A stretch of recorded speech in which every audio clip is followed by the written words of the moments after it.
नमस्कार साथियों, मैं कुणाल आप सभी का संस्कृति आईएएस यूट्यूब चैनल पे स्वागत करता हूं। तो रोज की तरह अपने करंट अफेयर सेशन में हम लोग डिस्कस करने वाले हैं आज एक इंपॉर्टेंट टॉपिक। आज हम लोग बात करने वाले हैं रोबोटिक म्यूल की। दरअसल म्यूल हम लोग गधे के लिए उपयोग करते हैं, खच्चर के लिए उपयोग करते हैं। तो रोबोटिक खच्चर की बात हम लोग आज करने वाले हैं, पर ऐसा क्या खास है जिस वजह से हमें ये बातें करनी पड़ रही है। तो आइए आगे बढ़ते हो, सभी चीज़ों को जानते हैं, समझते हैं और अपने ज्ञान को बढ़ाने का कार्य करते हैं। तो देखिए, हमारी फिलहाल जो न्यूज़ है उस न्यूज़ का ये कहना है कि लाइन ऑफ एक्चुअल कंट्रोल के पास सैनिकों के साथ तैनात रोबोटिक म्यूल को इंडियन आर्मी पहली बार परेड में शामिल कर रही है। देखिए, दरअसल आज जो डेट है हमारी, आज डेट है 15 जनवरी और 15 जनवरी को हम लोग प्रतिवर्ष आर्मी डे के रूप में ही सेलिब्रेट करते हैं। हमारा आर्मी डे होता है। तो आर्मी डे क्यों होता है? दरअसल वर्ष 1949 में हम लोगों ने अंग्रेजी अधिकारियों से आर्मी को टेक ओवर कर लिया था और पहली बार भारतीय व्यक्ति को जनरल के रूप में नियुक्त किया गया था। तो कौन थे वो? मुझे कमेंट में आप लोग नाम बताएंगे, ये आप लोग की जिम्मेदारी है। तो इसी वजह से हम लोग हर वर्ष 15 जनवरी के दिन आर्मी डे के रूप में ही सेलिब्रेट करते हैं।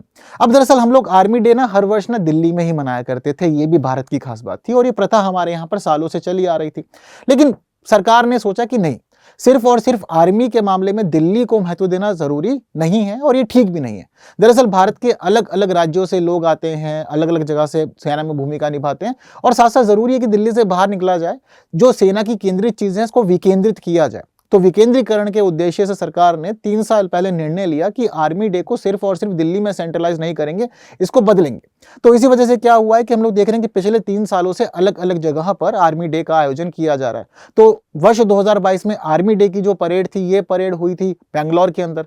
फिर वर्ष 2023 की जो आर्मी डे परेड थी, ये हुई थी लखनऊ में। और इस बार खास मामला यह है कि आर्मी डे परेड जो है वो पुणे में आयोजित की जा रही है। तो ये बातें जो है खास है, अपने आप में सब आप नोट डाउन करके रखिएगा। अब इसी के साथ लाइन ऑफ एक्चुअल कंट्रोल के पास जो हमारे रोबोटिक म्यूल थे, यानी कि रोबोटिक खच्चर इनको हम कह सकते हैं, इन खच्चरों को भी पहली बार ऐसा हो रहा है कि हम लोग आर्मी डे की परेड में शामिल कर रहे हैं, जिस वजह से सारा मामला चर्चाओं में आ रहा है और माना जा रहा है कि आने वाले समय में सीमाओं पर भी ये बड़ी भूमिका निभाएंगे। ठीक है, तो देखिए अब आने वाले समय में क्या क्या चीजें हैं, क्या क्या हमें समझना है, आइए आगे बढ़ते हैं।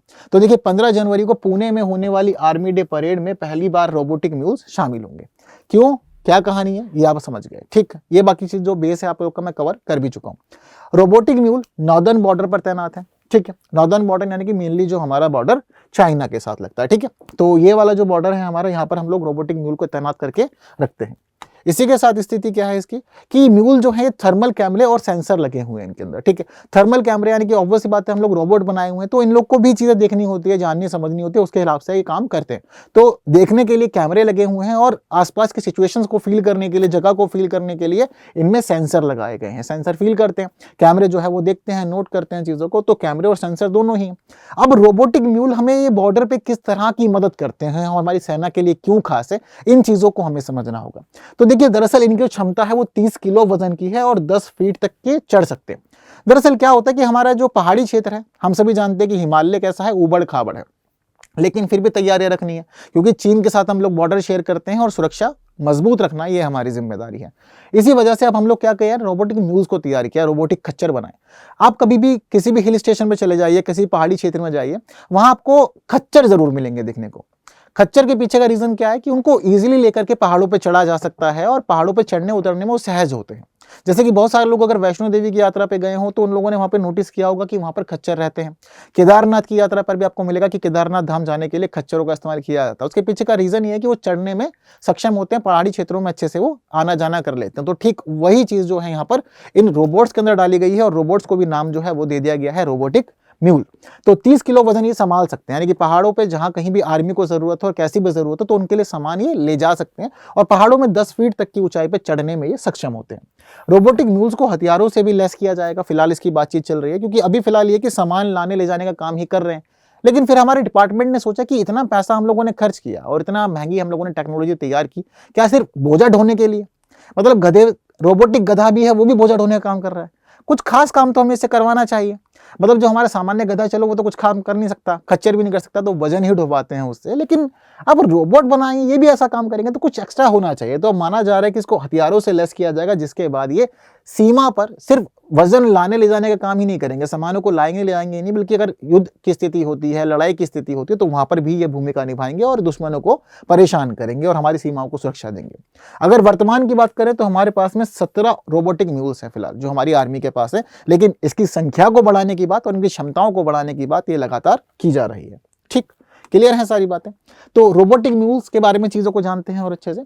तो रोबोटिक म्यूल एक प्रकार का स्वचालित रोबोट होता है, जैसे कि बात हो रही है रोबोटिक म्यूल, तो रोबोट रहेगा, ठीक है। इसे खासतौर पर सैन्य और सुरक्षात्मक कार्यों के लिए डिजाइन किया गया है। यह रोबोट जो है ये भौतिक रूप से एक म्यूल यानी कि गधे की तरह काम करता है, जैसे कि बता चुका, गधा या खच्चर इसको हम लोग कह सकते हैं, ठीक है। भारी सामान उठाएगा और भारी सामान उठाने के अलावा कठिन रास्तों पर चलने में सक्षम है। पहाड़ों पर चलने में इंसानों को परेशानी होती है, गाड़ियों को भी बहुत परेशानी होती है, लेकिन इन खच्चरों को कोई परेशानी नहीं होती है, इसीलिए इनका इस्तेमाल अच्छे से किया जा रहा है। अब आपकी मर्जी है, इसको आप स्वचालित यानी कि ऑटोमेटिकली भी छोड़ सकते हैं चलने समझने के लिए, या फिर कंट्रोल भी कर सकते हैं, दोनों ही तरह से ये यूज में आ सकता है, ठीक है।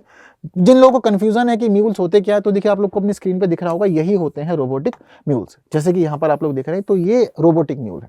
हालांकि इसकी आंख दिखेगी, नाक टाइप आपको शेप दिखेगी, ये सब चीजें लगाई गई हैं ताकि स्ट्रक्चर इसका ठीक ठाक दिखे, लेकिन ये जो आंखें एक प्रकार कैमरे हैं और अपने शरीर में अलग अलग जगह सेंसर लगाए गए हैं ताकि ये चीजों को समझ सके। अब पहाड़ी क्षेत्र है, कहीं ऐसा भी ना हो कि भाई चलता जा रहा है अपनी मर्जी से और फिर बगल में खाई में गिर गया, तो ये चीज़ें भी अच्छी नहीं लगती ना। तो इसलिए सेंसर लगाए गए ताकि ये भाप सके पहले कहाँ पर खाई है, ठीक है, कहाँ पर पत्थर पड़े हुए, ताकि ये बचते बचाते निकले और खुद की सुरक्षा कर सके, ठीक। तो तकनीकी विशेषताएं क्या क्या है इसके अंदर, इन तकनीकी विशेषताओं को भी समझते हैं। जैसे कि सबसे पहली बात है स्मार्ट सेंसिंग और इंटेलिजेंस की। तो देखिए रोबोटिक म्यूल्स में थर्मल कैमरे लगे हैं, रडार लगे हैं और अन्य सेंसर लगे हुए हैं। तो ये यहाँ पर क्या करेंगे, सेंसिंग और इंटेलिजेंस दोनों में भूमिका निभाते हैं और रोबोटिक म्यूल को दुर्गम परिस्थितियों के अंदर और अंधेरे वाले क्षेत्रों में देखने के लिए ये सहयोग करते हैं। यहाँ पर ये इनकी भूमिका अच्छी हो जाती है। ऑटोनोमस मोड, ये रोबोटिक बिना मानव हस्तक्षेप के भी चल सकते हैं, यानी कि जरूरी नहीं है कि ह्यूमंस अपने हिसाब से पूरा ऑपरेट करें इनको, ये थोड़ा सा एआई वगैरह का यूज करते हैं, खुद से भी चल सकते हैं, ये खास बात इनके अंदर देखी जाती है।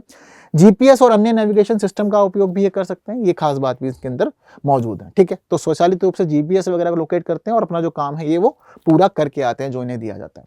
निगरानी में भी भूमिका निभाएंगे, कैमरे वगैरह लगे हुए हैं, तो जहां पर अगर निगरानी के लिए इनका इस्तेमाल आप करना चाहें तो निगरानी के लिए भी, जासूसी के लिए पूरी भूमिका ये निभाते हैं और सैनिकों के लिए खास लाभ देते हैं। सुरक्षात्मक जो विशेषताएं हैं इनकी वो कुछ इस प्रकार से। इसके अलावा लॉजिस्टिक के मामले में जैसे कि आपको मैंने बताया कि बोझा ढो सकते हैं अच्छा खासा 30 किलो तक का, तो ऐसी स्थिति में अगर पहाड़ी क्षेत्रों में अगर हमारी सेना को हथियारों की जरूरत है, भोजन की जरूरत है, चिकित्सा उपकरणों की जरूरत है या आपूर्ति करानी है चिकित्सा की, तो ऐसी स्थिति में आप इनको जिम्मेदारी दे सकते हैं कि देखिए जी आपको सेना के पास ये छोड़ के आना है। अब कोई इंसान भेजेंगे तो इंसान नहीं मैनेज कर पाएगा, बट ये रोबोटिक म्यूल जो है ये सारे काम आपको पूरे करके देंगे, वो भी कम से कम समय में, ठीक है। कठिन और उबड़ खाबड़ इलाकों में मानव नहीं इस्तेमाल जा सकते, मानव बलों का मतलब क्षमताएं जो है वो कम हो जाती हैं, लेकिन इनकी बरकरार रहती है। सुरक्षात्मक कार्य जो है इनसे हम वो भी करा सकते हैं। हथियारों की तैनाती का प्रस्ताव फिलहाल इसमें किया जा रहा है, तो इनको हथियारों से सुसज्जित किया जाएगा और जब हथियारों से सुसज्जित कर दिया जाएगा तो सीमा पे छोड़ दिया जाएगा कि भैया सिचुएशन गड़बड़ लगे तो बिल्कुल छूट है आपको, बिल्कुल मारिए आप आगे जा करके, और कोई खास परेशानी भी नहीं रहेगी हम लोग की, हमारे रोबोट्स ही हैं, ठीक है। तो इनकी क्षमताएं जो है वो भी थोड़ी सी ज्यादा रहेंगी, ठीक। इसके साथ साथ सिर्फ भारत ही नहीं है जो रोबोटिक म्यूल्स पे काम कर रहा है, इसके अलावा दुनिया के कई देश इस तरफ आगे बढ़ रहे हैं, तो कंपटीशन जो है थोड़ा सा बढ़ भी रहा है, ये भी हमें देखने को मिल रहा है ना। ऐसा नहीं मानना है कि सिर्फ भारत के पास है, भारत ने काम किया पर और देशों में भी काम चल रहा है, जैसे कि अमेरिका और रूस अपने सैन्य अभियानों के अंदर इस प्रकार के रोबोटिक म्यूल्स का परीक्षण कर रहे हैं और उपयोग भी उन्होंने शुरू कर दिया। भारत ने भी उपयोग शुरू कर दिया, जैसे कि अमेरिका के पास क्या है LS3 मतलब लेग्ड स्क्वाड सपोर्ट सिस्टम, ठीक है, लेग्ड स्क्वाड सपोर्ट सिस्टम, ठीक है, नामक प्रोटोटाइप को उन्होंने विकसित किया है जो एक रोबोटिक म्यूल की तरह ही कार्य करता है। तो अमेरिका के मामले में ये खास है, हम इसको रोबोटिक म्यूल ही भी कहते हैं, कोई अलग से नाम नहीं दिया गया, ठीक है। अब आने वाले समय में क्या क्या किया जा सकता है, जैसे कि आपको बताया गया हथियारों से लैस करना, तो अभी सिर्फ निगरानी का काम कर सकते हैं, कैमरे लगे हुए हैं, सेंसर से फील कर सकते हैं, बाकी बोझा ढो सकते हैं, मतलब खाना पीना, चिकित्सा आपूर्ति, हथियारों की आपूर्ति, इन सब मामलों में मदद कर सकता है। लेकिन अभी इनको हथियारों से सुसज्जित करने की बात चल रही है, हथियारों से सुसज्जित कर दिया जाएगा तो ये और भी ज्यादा लाभदायक हमारी सेना के लिए और भारत के लिए हो जाएंगे। बायोमेट्रिक और एआई तकनीक में सुधार करना इनका, ठीक है, तो बायोमेट्रिक सेंसिंग और आर्टिफिशियल इंटेलिजेंस जो टेक्नोलॉजीज में लगी हुई है उसमें सुधार करके इनको हम लोग और कार्यों में भी लगा सकते हैं, तो हमें ये और ज्यादा मदद कर देंगे, ठीक। इसके अलावा अन्य संभावित उपयोग क्या हो सकते हैं? सर्च एंड रेस्क्यू ऑपरेशन, जैसे कि बहुत बार क्या होता है कि हम लोग देखते हैं कहीं लैंडस्लाइड हो गई है, बाढ़ आ गई है, तो ऐसी स्थिति में रेस्क्यू कार्य करने पड़ते हैं हमें बहुत ज़्यादा। तो जो रेस्क्यू ऑपरेशंस होते हैं हमारे, सर्च ऑपरेशन चलते हैं, तो इस जगह पर खोए हुए लोगों को ढूंढना, ठीक है, मलबे में दमे हुए लोगों को निकालना, लोगों को बचाना, लोगों के लिए राहत कार्य करना, तो रोबोट जो हैं इनकी क्षमता इंसानों से ज़्यादा होती है हर मामले में। तो यहाँ पर हमें ये पूरी तरह से मदद दे सकते हैं। तो सर्च एंड रेस्क्यू ऑपरेशन में लाभ है। मानव रहित युद्ध क्षेत्र में बहुत लाभ, यानी कि ऐसे युद्ध क्षेत्र जहाँ पर इंसान नहीं लड़ रहे, वहाँ इन म्यूज को तैनात कर दीजिए, लड़वा दीजिए, अच्छी भूमिका निभाएंगे और लाभ भी हमें देंगे। तो इन जगह पर भी इस्तेमाल कर सकते हैं, और इसीलिए बोल रहे हैं कि भैया हथियार भी लगाएंगे इनके अंदर, ताकि जरूरत पड़ने पर ये लड़ भी सकें। ठीक है, तो ये सारी चीजें इनका की जा सकती है। तो ये पूरी की पूरी कहानी रोबोटिक म्यूल की है, साथ साथ आर्मी डे परेड की है। सारी बातें मैंने आप लोग को अच्छे समझाई है। इसके अलावा एक प्रश्न भी दिया है यहाँ पे कि 15 जनवरी को पुणे में होने वाली आर्मी डे परेड में पहली बार क्या शामिल होगा। तो आप लोग को मुझे बताना है क्या है, ड्रोन है, टैंक है, रोबोटिक म्यूल्स है, या फिर हेलीकॉप्टर है। तो इस प्रश्न का उत्तर आप सभी लोग मुझे कमेंट करेंगे, देखते हैं कितने लोग सही से आंसर देते हैं जिन्होंने ठीक से सुना है। बाकी सारी बातें महत्वपूर्ण है, नोट डाउन कर लीजिएगा, डिफेंस के मामले में पूछी जा सकती है। तो बस आज की क्लास में इतना ही। जितनी महत्वपूर्ण बातें हम लोग को आज की क्लास में करनी थी वो सभी बातें कंप्लीट कर ली गई हैं। तो फिलहाल उम्मीद करते हैं कि आपको सभी चीज़ अच्छे समझ में आई होगी। बाकी कोई डाउट है तो आप लोग कमेंट करके पूछ सकते हैं। बाकी इसके अलावा हमारी जो और बातें हैं वो हम लोग करेंगे हमारी अगली क्लास में कुछ नए विषयों के साथ। तब तक के लिए दीजिए मुझे विदा। Thank you so much.